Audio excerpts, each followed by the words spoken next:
মির্জা ফখরুলের সঙ্গে ভারতীয় হাই কমিশনারের বৈঠক। বাংলাদেশের সাথে সম্পর্ক দৃঢ় করতে চায় নয়াদিল্লি, জানালেন বিএনপি মহাসচিব। আমাদের পানি সমস্যার কথা বলেছি, সীমান্তে হত্যা বন্ধ করার প্রয়োজন, সে কথাগুলো আমরা তাকে বলেছি। পার্বত্য জেলাগুলোতে এখনো থমথমে অবস্থা, দূরপাল্লার যানবাহন বন্ধ থাকায় দুর্ভোগ। সহিংসতায় তৃতীয় পক্ষের ইন্ধন দেখছেন কেউ কেউ।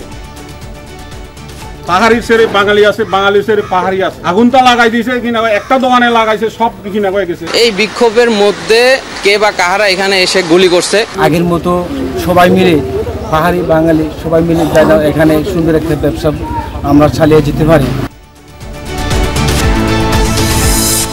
রাজনৈতিক মামলা প্রত্যাহার বিষয়ে দুটি কমিটি গঠন, জানালেন জনপ্রশাসন সচিব। ৩০ নভেম্বরের মধ্যে সরকারি কর্মচারীদের সম্পদের হিসাব দেওয়ার নির্দেশ। ৩.৫ মাস পর ঢাকা বিশ্ববিদ্যালয়ে ক্লাস শুরু। অভ্যুত্থানে নিহতদের স্মরণে ১ মিনিটের নীরবতা। ট্রমা কাটাতে পরিকল্পনার কথা জানালেন উপাচার্য। সাবেক রেলমন্ত্রী সুজন রিমান্ডে, কারাগারে ইনু, মেনন, পলক ও দীপুমণি। গণহত্যার ঘটনায় শেখ হাসিনার বিরুদ্ধে ট্রাইব্যুনালে আরও দুটি অভিযোগ।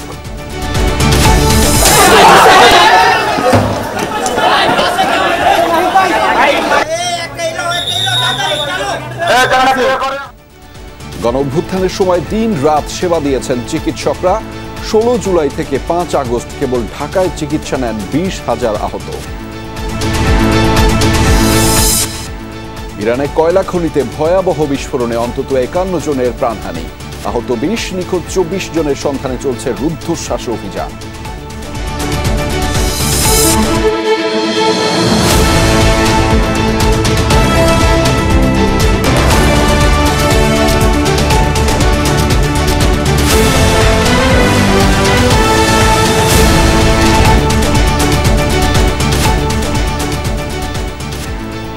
দর্শক, আমন্ত্রণ সন্ধ্যার বাংলাদেশের আয়োজনে আপনাদের সঙ্গে আছি আমি আহমেদ রেজা। এতক্ষণ শিরোনাম দেখছিলেন, এবার জানাচ্ছি বিস্তারিত। ভারতের সঙ্গে দূরত্ব কমছে বিএনপির। রোববার বিকেলে বিএনপি নেতাদের সঙ্গে আনুষ্ঠানিক বৈঠক করেছেন ভারতীয় হাইকমিশনার প্রণয় ভার্মা। প্রায় ১ ঘণ্টা বৈঠক শেষে সাংবাদিকদের বিএনপি মহাসচিব জানিয়েছেন, ভারত বাংলাদেশের সম্পর্ক কিভাবে আরও জোরদার করা যায় সেসব ইস্যুতেই বিস্তারিত আলোচনা হয়েছে বৈঠকে। ৮ বছরেরও বেশি সময় পর গুলশানে বিএনপি চেয়ারপারসনের রাজনৈতিক কার্যালয়ে ভারতীয় কোনো হাই কমিশনার। বিকেল ৪টা থেকে শুরু করে প্রায় ঘণ্টাখানেক বিএনপি নেতাদের সঙ্গে বৈঠক করেন ভারতীয় কূটনীতিকরা। হাই কমিশনার প্রণয় ভার্মার সঙ্গে বৈঠকে বিএনপির নেতৃত্ব দেন মহাসচিব মির্জা ফখরুল ইসলাম আলমগীর। বৈঠক শেষে বিএনপি মহাসচিব জানান, সীমান্ত হত্যা বন্ধ, পানি সমস্যার সমাধান এবং রাষ্ট্রীয় নিরাপত্তা সহ বিভিন্ন ইস্যুতে আলোচনা হয়েছে। আমাদের যে সমস্যাগুলো রয়েছে ভারতের সঙ্গে বাংলাদেশের, আমরা সেই বিষয়গুলো তুলে ধরেছি। আমরা আমাদের পানি সমস্যার কথা বলেছি এবং সেগুলো দ্রুত সমাধান হওয়া দরকার, সেই কথাগুলো বলেছি। আমাদের সীমান্তে হত্যা বন্ধ করার প্রয়োজন, সে কথাগুলো আমরা তাকে বলেছি। সেই সঙ্গে আমাদের যে আপনার সিকিউরিটি যে বিষয়টা আছে বোথ দ্য কান্ট্রিজ, সেটা নিয়ে আমরা কথা বলেছি। জানান, বাংলাদেশের সাথে সম্পর্ক দৃঢ় করতে চায় নয়াদিল্লি। তাদের যেটা মূল বক্তব্য সেটা হচ্ছে যে বাংলাদেশের সঙ্গে তারা সম্পর্ক আরো দৃঢ় করতে চান। বিশেষ করে এই পরিবর্তনের পরে নতুন যে অন্তর্বর্তীকালীন সরকার আছে তাদের সঙ্গে তারা ইতিমধ্যেই যোগাযোগ করেছেন, কথা বলছেন। আমাদের সঙ্গে বিএনপি এদের পলিটিক্যাল পার্টি, আমাদের সঙ্গেও তারা তাদের দেশের রাজনৈতিক দলগুলোর যে সম্পর্ক সেটাকে দৃঢ় করতে চান। এই সম্পর্কের মধ্যে আরো কি করে সুস্থতা, আরো পজিটিভিটি কি করে নিয়ে আসা যায় সেই বিষয়টার উপরে তারা কাজ করতে আগ্রহী। প্রেস ব্রিফিং এর পর সাংবাদিকদের কোনো প্রশ্নের উত্তর দেননি বিএনপি মহাসচিব। No questions please, no question. Shariful Islam Khan, Jamuna news, Dhaka. খাগড়াছড়ির দীঘিনালার ঘটনায় বেশ কিছু প্রশ্ন আসছে ঘুরে ফিরে। জেলা সদরে যুবককে পিটিয়ে হত্যার ঘটনায় দীঘিনালায় বাজারে আগুন, পরবর্তীতে ২ পার্বত্য জেলায় পাহাড়ি বাঙালি সংঘর্ষ। এ নিয়ে পরস্পর দোষারোপ চলছে এখনও। তবে ক্ষতিগ্রস্তরা চান দীঘিনালার ঘটনার সুষ্ঠু বিচার। জাতিগত সম্প্রীতি বিনষ্টে তৃতীয় পক্ষের ইন্ধনও দেখছেন কেউ কেউ। এদিকে ৭২ ঘন্টার অবরোধের দ্বিতীয় দিনেও চলেনি দূরপাল্লার কোনো পরিবহন।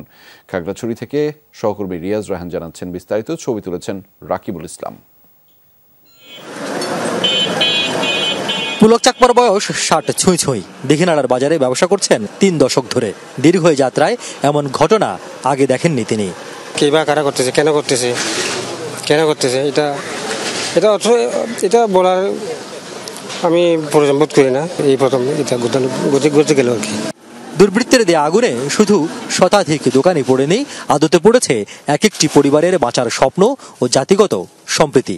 আগুন চেনে না জাতি, ধর্ম, তাই তো পাহাড়ি বাঙালি সবারই প্রায় সমান সংখ্যক দোকান পুড়ে ছাই হয়েছে।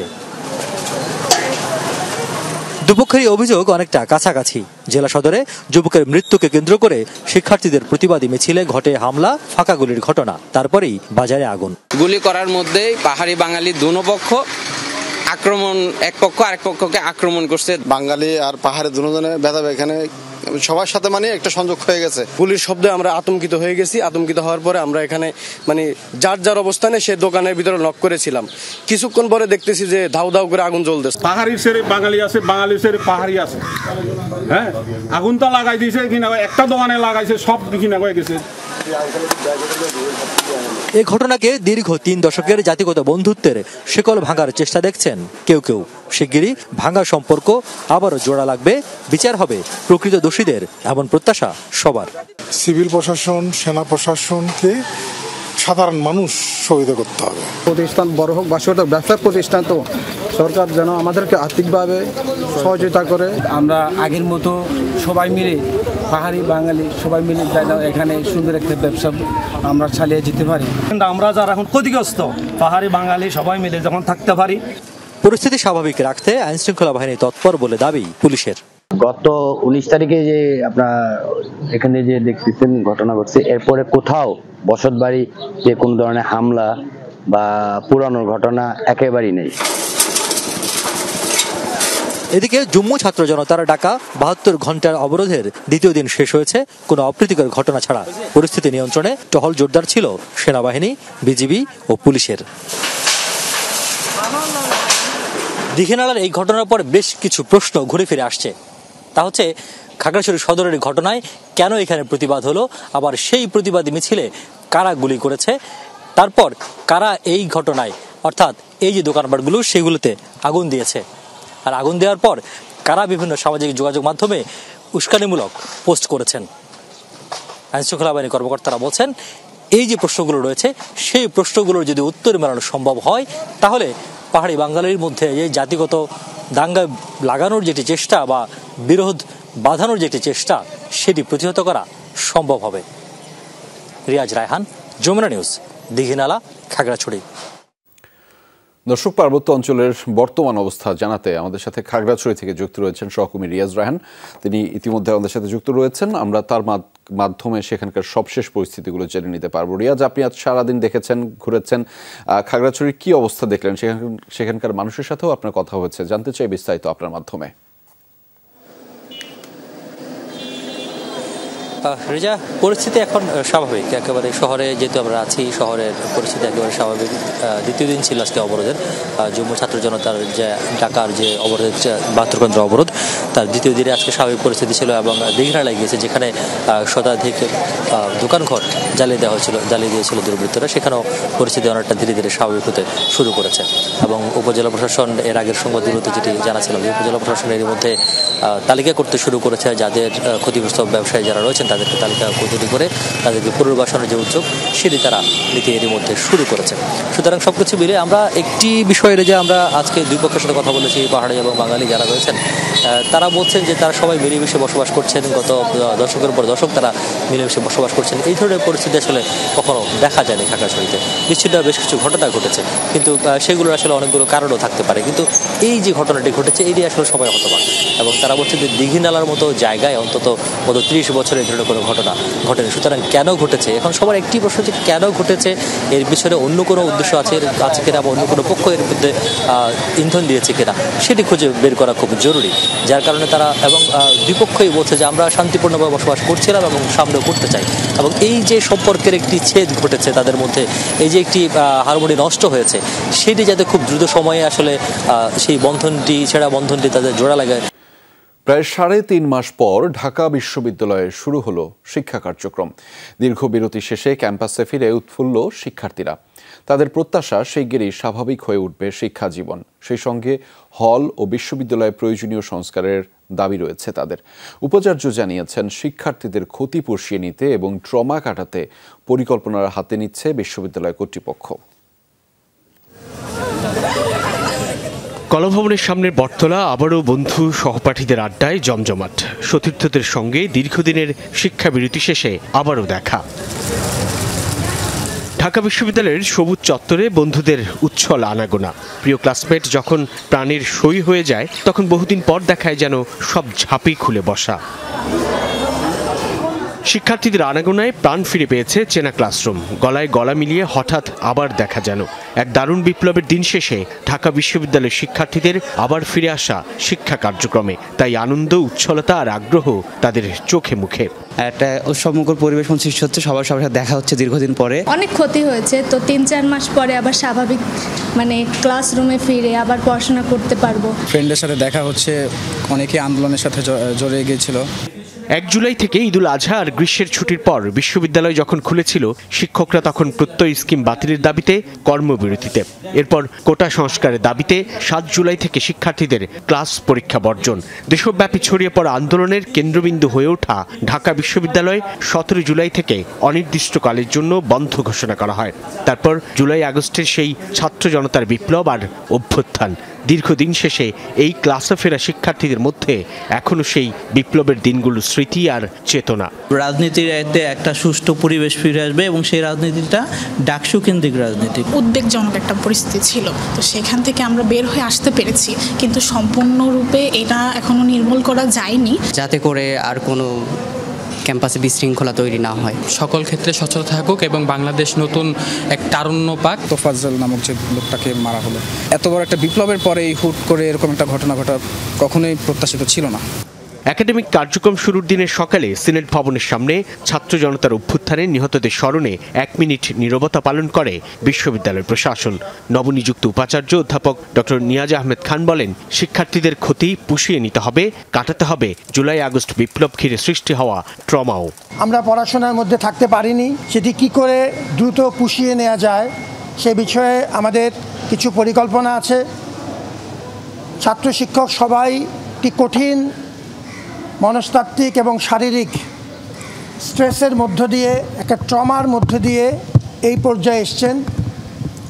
আমরা সেই ট্রমা এবং সার্বিক মানসিক এবং শারীরিক কল্যাণের জন্য কিছু বিশেষ ব্যবস্থা নেওয়ার চেষ্টা করছি। পরে উপাচার্য ঘুরে দেখেন বিশ্ববিদ্যালয়ের শিক্ষা কার্যক্রম। রোববার থেকে প্রায় সব বর্ষে শুরু হলেও প্রথম বর্ষের ক্লাস শুরু হবে 30 সেপ্টেম্বর থেকে। উপস্থিতি যথেষ্ট ভালো, বিশেষ করে মেয়েদের উপস্থিতি আরো বেশি। সাইফুদ্দিন রবিন, যমুনা নিউজ, ঢাকা। রাজধানীর যাত্রাবাড়ী থানার হত্যা মামলায় সাবেক রেলমন্ত্রী নুরুল ইসলাম সুজনকে 5 দিনের রিমান্ড দিলেন আদালত। এছাড়া অন্য হত্যা মামলায় দীপুমণি, ইনু, মেনন, পলক সহ 7 জনের জামিন আবেদন নামঞ্জুর করে কারাগারে পাঠানোর নির্দেশ দেওয়া হয়েছে।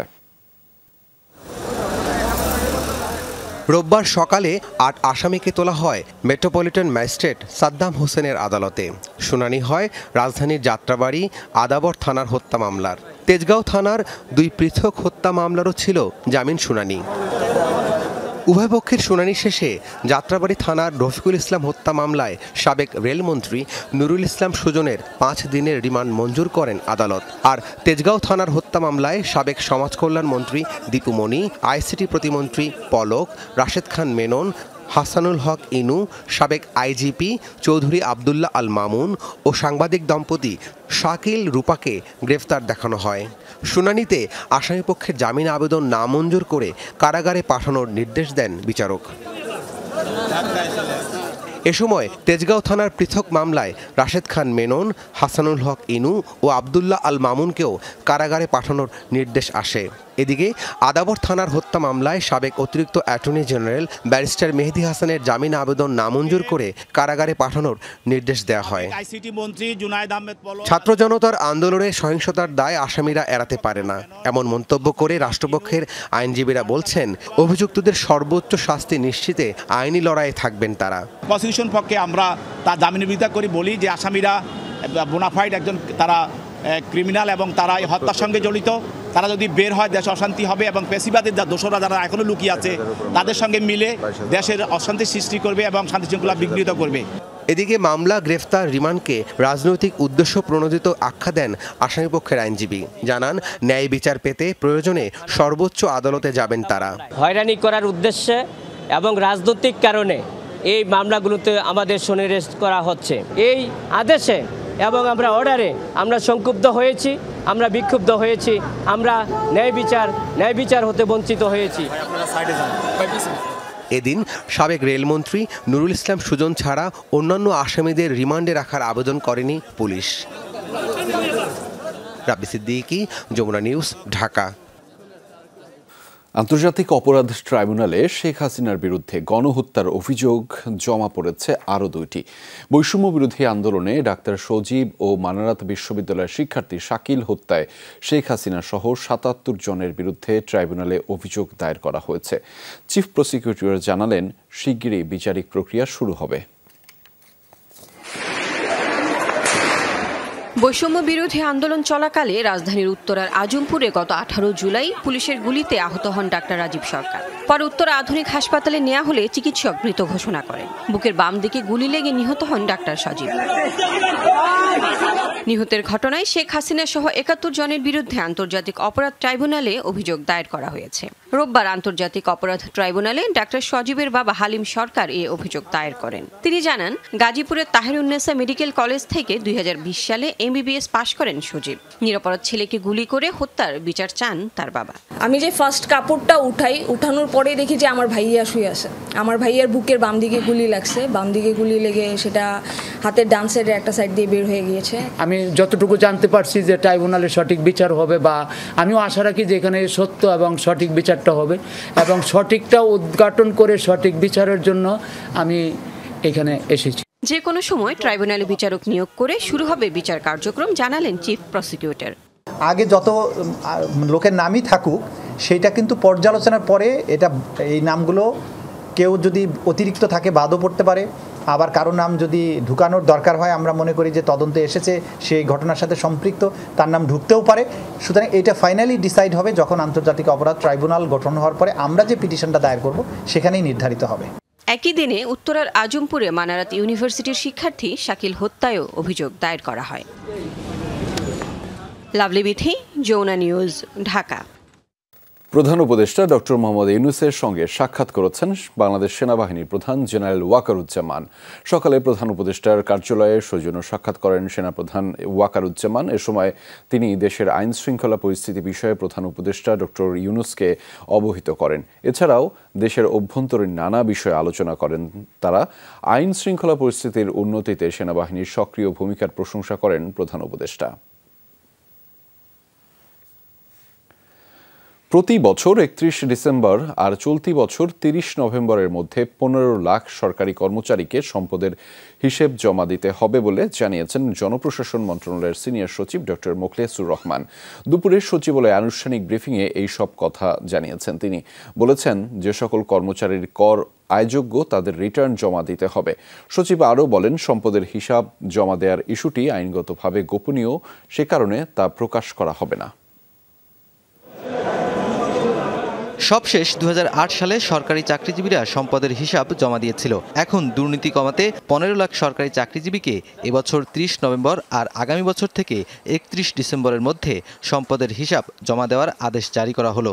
তৈরি করা হয়েছে ফর্ম। যেমন প্রতি বছর সম্পদ বিবরণী 31শে ডিসেম্বরের মধ্যে জমা দিতে হবে প্রতি বছর। যেহেতু এই বছর আমাদের নতুন একটা বছর পাইনি, ভাঙা বছর, এই জন্য এই বছরেরটা 30শে নভেম্বরের মধ্যে জমা দিতে হবে। সম্পদ বিবরণী অতি গোপনীয় দলিল বিধায় এক্ষেত্রে তথ্য অধিকার আইন 2009 প্রযোজ্য হবে না। সম্পদের হিসাব জমা না দিলে সর্বোচ্চ শাস্তি চাকরি থেকে বরখাস্ত করা হবে। তবে আইন দ্বারা গোপনীয় হওয়ায় সম্পদের হিসাব জমা দেওয়ার তথ্য প্রকাশ করা হবে না বলে জানান তিনি। যে জমা না দিলে কি হয়? জমা না দিলে অনেক কিছু হয়। এখানে আমি আইনের ধারা হিসেবে বলতে পারি, লঘুদণ্ডের চেয়ে অতিমাত্রায় অপরাধ হয় তখন গুরুদণ্ড দেওয়া হয়। গ, চাকরি হইতে অপসারণ। ঘ, চাকরি হইতে বরখাস্তকরণ। হিসাব জমা দেওয়ার বিষয়টি যাচাই বাছাইয়ের পদ্ধতি চালু করতে প্রয়োজনে অনলাইন করা হবে। আয়করযোগ্য চাকরিজীবীদের ক্ষেত্রে রিটার্ন জমা দেওয়া বাধ্যতামূলক। এটাও এরপর অনলাইন হলে দেখা যাবে কি যে কার কত সম্পদ কোথায় কখন এমন কিছু ঘটে গেল যেটা অবিশ্বাস্য, তখন ওই মেশিন আপনাকে ইন্ডিকেট করবে। 15 লাখ অফিসার কর্মচারীকে কখনো যাওয়া সম্ভব হয় নাই, এইবারই প্রথম। আগে এটা 9-6 ছিল, এখন এটা একেবারে ট্রান্সপারেন্ট। সরকারি চাকরিতে আবেদনের বয়সসীমা 35 করার 220টি কেন্দ্রে 3164 সচিব জানান 43তম বিসিএস এর গেজেট প্রকাশের কাজ চলছে। নুরবি সরকার, যমুনা নিউজ, ঢাকা। রাজনৈতিক নেতাকর্মী সহ নিরীহ মানুষের বিরুদ্ধে বিভিন্ন সময়ে দায়ের করা মিথ্যা ও হয়রানিমূলক মামলা প্রত্যাহারের কমিটি গঠন করেছে স্বরাষ্ট্র মন্ত্রণালয়ের জননিরাপত্তা বিভাগ। দুপুরে জননিরাপত্তা বিভাগ থেকে এই প্রজ্ঞাপন জারি করা হয়েছে। এতে বলা হয়েছে, মামলা প্রত্যাহারে মন্ত্রণালয় পর্যায়ে আইন উপদেষ্টা কমিটির প্রধান থাকবেন। এছাড়া জেলা পর্যায়ে জেলা ম্যাজিস্ট্রেট কমিটির প্রধান হিসেবে দায়িত্ব পালন করবেন। জেলা ম্যাজিস্ট্রেটের কাছে মামলা প্রত্যাহারে প্রয়োজনীয় নথিপত্র সহ আগামী 31 ডিসেম্বরের মধ্যে আবেদন করতে হবে বলেও প্রজ্ঞাপনে উল্লেখ করা হয়। আবেদন প্রাপ্তির 7 কর্মদিবসের মধ্যে জেলা ম্যাজিস্ট্রেট আবেদনটি পাবলিক প্রসিকিউটরের কাছে মতামতের জন্য প্রেরণ করবেন। আর পাবলিক প্রসিকিউটর 15 কার্যদিবসের মধ্যে তার মতামত জেলা ম্যাজিস্ট্রেটকে জানাবেন বলে প্রজ্ঞাপনে উল্লেখ করা হয়। এরপর জেলা ম্যাজিস্ট্রেট কমিটিতে উপস্থাপন করবেন এবং জেলা কমিটি মামলাটি প্রত্যাহারের জন্য সরকার বরাবর সুপারিশ করবেন। জুলাই আন্দোলনে অন্য সব পেশাজীবীদের মতো চিকিৎসকদের ভূমিকাও ছিল প্রশংসনীয়। মৃত্যুপুরীতে পরিণত হওয়া হাসপাতালগুলোয় মানুষের জীবন রক্ষায় দিন রাত সেবা দিয়েছেন চিকিৎসকরা। 16 থেকে 5 আগস্ট এই 21 দিনেই রাজধানীর হাসপাতালগুলোয় কমপক্ষে 20,000 মানুষ চিকিৎসা নিয়েছেন।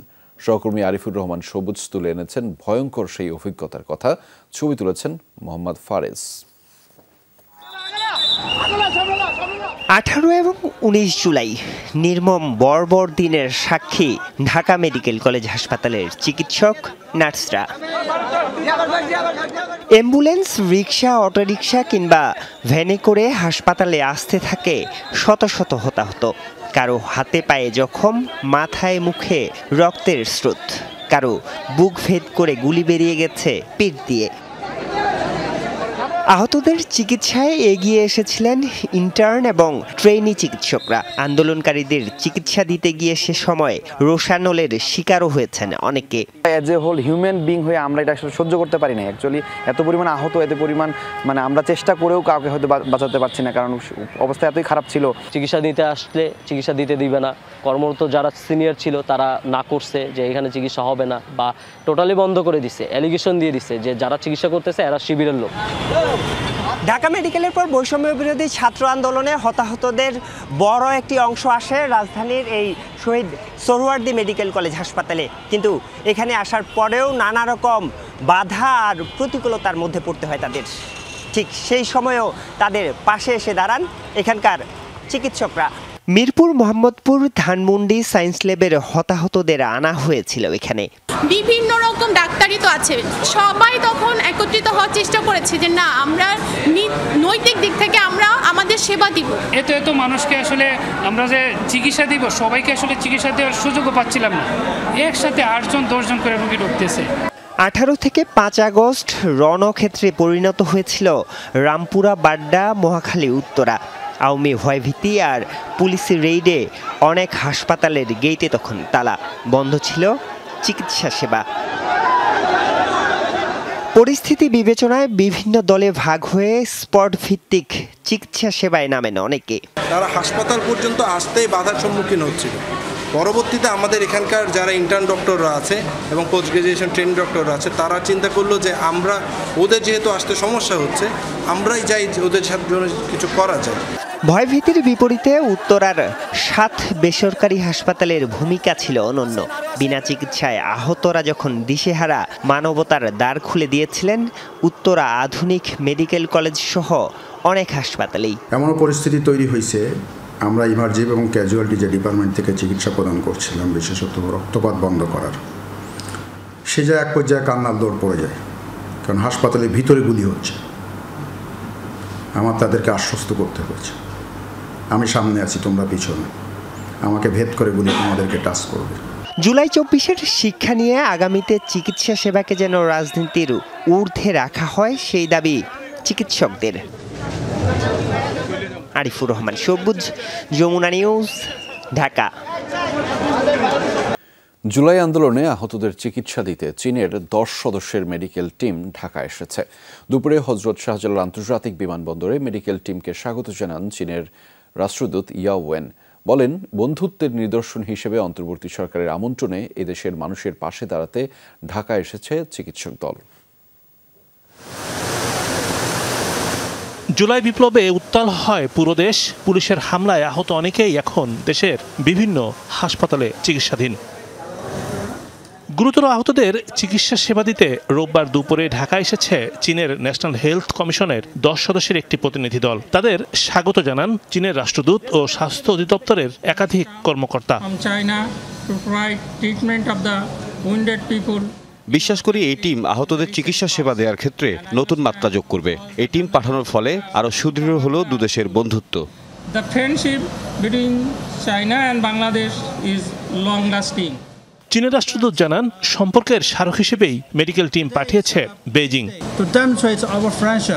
অন্তর্বর্তীকালীন সরকারের অনুরোধে মেডিকেল টিম পাঠিয়েছে চীন। নতুন সরকার প্রতিষ্ঠার পর এটিই কোনো চিকিৎসক দল বাংলাদেশে এসেছে, যা দুই দেশের দ্বিপাক্ষিক সম্পর্ক এবং সমর্থনের গভীর বন্ধনকে তুলে ধরে। প্রয়োজন হলে জরুরি আরও মানবিক সেবা নিয়ে এগিয়ে আসবে চীন। আহতদের চিকিৎসা দেয়া এবং অবস্থা বিবেচনায় প্রয়োজনে তাদের চীনে নিয়ে যাওয়া হবে বলেও জানান চিকিৎসক দলের প্রধান তো ছিয়েন। 24 ঘন্টার মধ্যে টিম গঠন করে 48 ঘন্টার মধ্যে বাংলাদেশে এসে পৌঁছেছি। এটি বন্ধুত্বের নিদর্শন। রিমন রহমান, যমুনা নিউজ, ঢাকা। বাণিজ্য মন্ত্রণালয়ের নিজস্ব ক্ষমতা বলে ইলিশ রফতানির সিদ্ধান্ত নিয়েছে, এই দাবি মৎস্য ও প্রাণী সম্পদ উপদেষ্টা ফরিদা আক্তারের। তিনি বলেছেন, রফতানির সিদ্ধান্তে বাজারে ইলিশের দাম বাড়লে ব্যবস্থা নেওয়া হবে। অন্যদিকে বাণিজ্য উপদেষ্টা ডক্টর সালেউদ্দিন আহমেদ বলেছেন, ভারতে ইলিশ রপ্তানির বিরোধিতাকারীরা ইমোশনাল। বিশ্বে ইলিশ উৎপাদন ও আহরণে বাংলাদেশ প্রথম। সরকারি তথ্য বলছে, এবছর 5,30,000 মেট্রিক টন ইলিশ উৎপাদন হয়েছে। কিন্তু এত উৎপাদন সত্ত্বেও দেশে জাতীয় মাছের ঘাটতি রয়েছে। এই অবস্থায় দায়িত্ব নিয়েই অন্তর্বর্তী সরকারের উপদেষ্টা ফরিদা আক্তার বলেছিলেন, নিজেদের চাহিদা পূরণ না করে ভারতে আর ইলিশ রপ্তানি হবে না। তবে গত শনিবার দুর্গাপূজার সামনে রেখে ভারতে 3,000 মেট্রিক টন ইলিশ রপ্তানির অনুমতি দিয়েছে বাণিজ্য মন্ত্রণালয়। বিষয়টি নিয়ে জিজ্ঞেস করা হলে মৎস্য ও প্রাণী সম্পদ উপদেষ্টা জানান, তিনি এখনও রপ্তানির বিপক্ষে। আমাদের এখনও সেই কমিটমেন্টটা আগের মতোই আছে যে আমরা বাংলাদেশের মানুষের জন্য ইলিশ যেন প্রাপ্যতা নিশ্চিত করতে পারি। ভারতে দুর্গাপূজা উপলক্ষে বিশেষ অনুরোধ ছিল, সেই অনুযায়ী তারা করেছেন, সেটা তাদেরকে আমি তো জোর করতে পারি না। তবে বাণিজ্য উপদেষ্টা ডক্টর সালেউদ্দিন আহমেদ বলছেন, এমন বিরোধিতাকারীরা ইমোশনাল। খুব কম পরিমাণ ইলিশ রপ্তানি হচ্ছে, এতে দেশে তেমন কোনো প্রভাব পড়বে না। এটা আপনার আই ক্যান অ্যাসিওর ইউ অনেক বিবেচনা করে, এবং এটার জন্য আমি বহু বাহাবা পেয়েছি। এটা আমি বলবো না সে বাবা দিয়েছে, বলছে এটা ভালো ডিসিশন, এটা ডিসিশন হয়েছে, এটা গ্রেটার ইন্টারেস্টে। হ্যাঁ, কিছু লোকের অসুবিধা হতে পারে, বাট আমি মনে করি না এটা একটা বিরাট একটা কিছু ক্ষতিকারক। আমার মনে হয় আরও লং রানে আপনার জন্য একটা পজিটিভ বিষয় হয়েছে। আমরা প্রতিবেশী হিসেবে থাকতে চাই, কোঅপারেশন চাই, ওরা আমাদের কাছে কেন ওদের পেঁয়াজ আসছে না সস্তা দরে, মানে মানা করে দেন না কেন, পেঁয়াজ খাবেন না, এগুলি তো ইমোশনাল কথাবার্তা বলে লাভ আছে। কিন্তু দেশের বাজারে ইলিশের দাম বেড়ে গেছে রাতারাতি। চাঁদপুরের প্রতিটি মোকামে মন প্রতি ইলিশ বিক্রি হচ্ছে 4 থেকে 5,000 টাকা বেশি দামে। ব্যবসায়ীরা বলছেন চাহিদা অনুযায়ী যোগান নেই, আবার অনেকেই দেখছেন মোকাম মালিকদের কারসাজি। বিষয়টি খতিয়ে দেখবেন বলে জানিয়েছেন মৎস্য ও প্রাণী সম্পদ উপদেষ্টা। যদি দাম বাড়ে, সে দাম বাড়ার ব্যাপারে অবশ্যই আমাদেরকে ব্যবস্থা নিতে হবে। 3,000 টন অনুমতি দেওয়া হয়েছে, কিন্তু গত বছরও এই 3,000 টনের বেশি অনুমতি দেওয়ার পরও কিন্তু তারা ততগুলো নিতে পারেনি। তো ফলে আসলে কত যাবে সেটা আমরা এখনো জানি না। ইলিশের নিরাপদ প্রজনন ও উৎপাদন বৃদ্ধির জন্য এবছর 13 অক্টোবর থেকে 3 নভেম্বর পর্যন্ত ইলিশ ধরা নিষিদ্ধ করেছে মন্ত্রণালয়। নুরনবী সরকার, যমুনা নিউজ, ঢাকা। নারায়ণগঞ্জ শহরের কেন্দ্রীয় বাস টার্মিনাল ও বন্ধন পরিবহনের নিয়ন্ত্রণকে কেন্দ্র করে সংঘর্ষে জড়িয়েছে বিএনপির দুপক্ষ। এতে আহত হয়েছেন অন্তত 10 জন। পুলিশ ও স্থানীয়রা জানিয়েছেন 5 আগস্ট সরকার পতনের পর সিটি বন্ধন পরিবহন দখলে নেয় সাবেক ছাত্রদল নেতা কারাবন্দী জাকির খানের অনুসারীরা।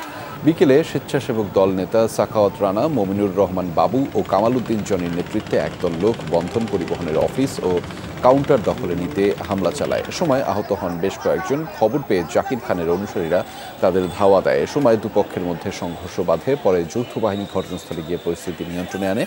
আটক করা হয় 8 জনকে।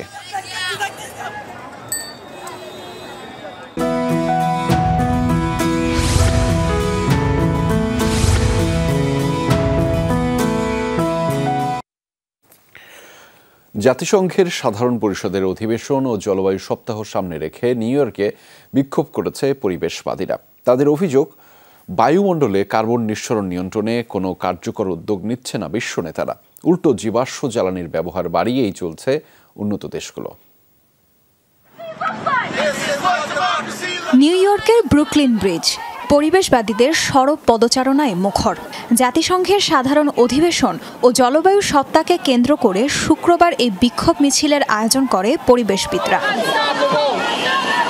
তরুণদের ডাকে সাড়া দিয়ে এই বিক্ষোভ কর্মসূচিতে যোগ দিয়েছেন প্রবীণরাও। তাদের দাবি, ভবিষ্যৎ প্রজন্মের সুরক্ষায় পরিবেশ রক্ষার বিকল্প নেই।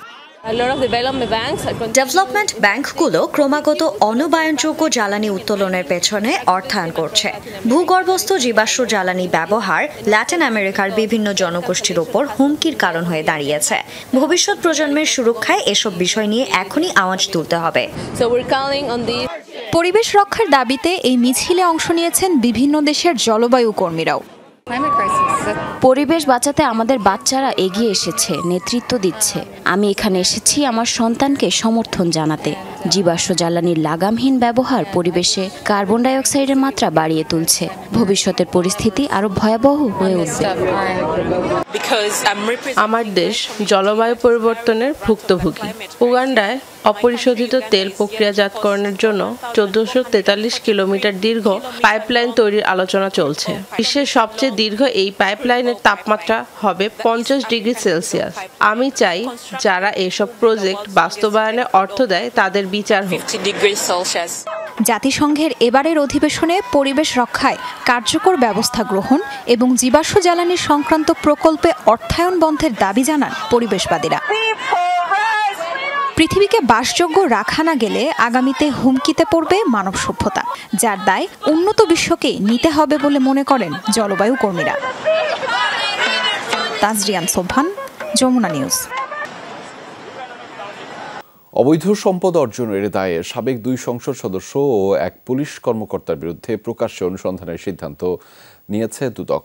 দুদকের গোয়েন্দা তথ্যে যশোর 6 আসনের সাবেক সংসদ সদস্য শাহিন চাকলাদার, নোয়াখালী 1 আসনের HM ইব্রাহিম ও পুলিশের সাবেক ডিআইজি মোহাম্মদ আব্দুল বাতেনের দুর্নীতির নানা প্রমাণ পেয়েছে দুদক। সংস্থাটির মহাপরিচালক জানিয়েছেন, ক্ষমতার অপব্যবহার করে বিভিন্ন অনিয়ম ও দুর্নীতির মাধ্যমে বিপুল পরিমাণ অবৈধ সম্পদ অর্জনের গোয়েন্দা তথ্য আছে তাদের বিরুদ্ধে।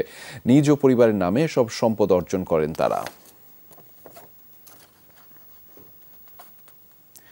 ইরানের একটি কয়লা খনিতে ভয়াবহ বিস্ফোরণে কমপক্ষে 51 জনের প্রাণহানি হয়েছে। দুর্ঘটনায় আহত হয়েছেন আরও 20 জন। এখনও নিখোঁজ অন্তত 24 জন। রোববার দেশটির রাষ্ট্রীয় টেলিভিশন নিশ্চিত করেছে এই তথ্য। জানিয়েছে স্থানীয় সময় শনিবার রাতে দেশটির তাবাস শহরের খনিটিতে হয়েছে মিথেন গ্যাসের বিস্ফোরণ। রাজধানী থেকে প্রায় 540 কিলোমিটার দূরে অবস্থান খনিটির। কর্তৃপক্ষ জানিয়েছে খনির 2টি ব্লকে হয়েছে বিস্ফোরণ। দুর্ঘটনার সময় ভেতরে ছিল 69 জন শ্রমিক। আটকা পড়াদের উদ্ধারে কাজ করছে ফায়ার সার্ভিস।